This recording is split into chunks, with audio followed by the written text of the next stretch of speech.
এই যে আমাদের মেকআপ আর্টিস্ট চিরুনি মাথায় নিয়ে চলে আসছে। হ্যালো এভরিওয়ান, আমি মেকআপ আর্টিস্ট রিস্মিতা। আজকে আমি তোমাদের সাথে এই স্বর্ণা লুকটার ফুল বিটিএস শেয়ার করব।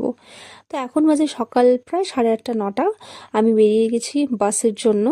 এখন আমি যাব জলপাইগুড়ি। তো জলপাইগুড়ি আমি গিয়ে পৌঁছাই মোটামুটি 11টা নাগাদ। আজকের শ্যুটটা যেহেতু ডে লাইটে শ্যুট হবে, সেই জন্য সকাল সকালই রওনা দেওয়া। কিন্তু জলপাইগুড়ি গিয়ে আমার মাথায় হাত, যে মডেল আসবে সেও শিলিগুড়ি থেকেই আসবে, সে এখনো এসে পৌঁছায়নি। প্রায় 12টা বাজতে চললো, মডেল এখনো আসেনি। তাহলে কখন আসবে, আমি কখন রেডি করব, কখন শ্যুট হবে, এই টেনশনে আমার মাথা পুরো খারাপ। কিন্তু বেচারি মডেলকে কি বলবো, ওকে ওর বাস সত্যি খুব ঘুরিয়ে নিয়ে এসেছিল, যে কারণে মডেল প্রায় এসে পৌঁছায় 1টার দিকে। সব দিকেই লেট। এদিকে যেহেতু আমি একাই ছিলাম, সেই জন্য আমি আর এই লুকটার কোনো টিউটোরিয়াল নিতে পারিনি। ফটোগ্রাফারের ওয়াইফ এসে উপস্থিত, এদিকে আলতা পরানো হয়নি। তারপর আর কি, তারপর সেই বৌদি, আমি আর মডেল 3জনে মিলে লেগে পড়লো আলতা পরাতে। ওই যে হয়, প্রথম থেকে লেট হলে পরে সব থেকেই লেট হয়, সূর্যের আলোও চলে যাচ্ছে।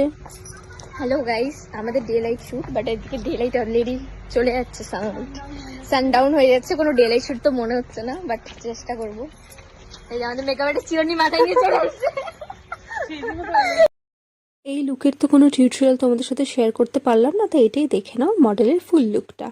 তো এরপরে আমরা চলে গেলাম লোকেশনে। লোকেশনটা ছিল জলপাইগুড়ির 73 মোড়, কাঠের মিল।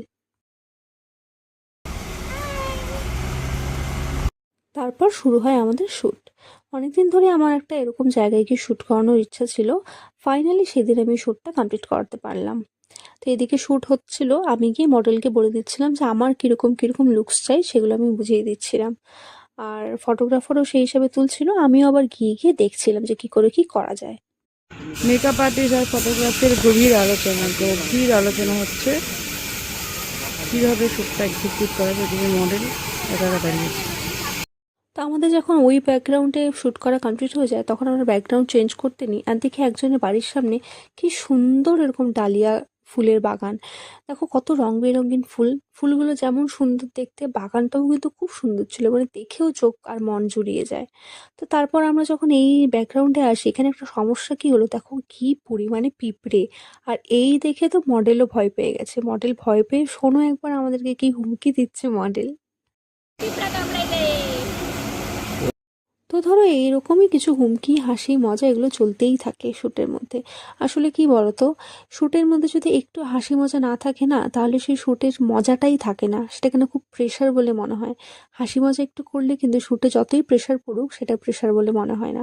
তো যাই হোক, সেদিন আমাদের শ্যুটটা করতে বেশ অনেকটাই রাত হয়ে গেছিলো, কিন্তু ফাইনাল আউটপুটটা তোমরা দেখে বলো যে কেমন হলো।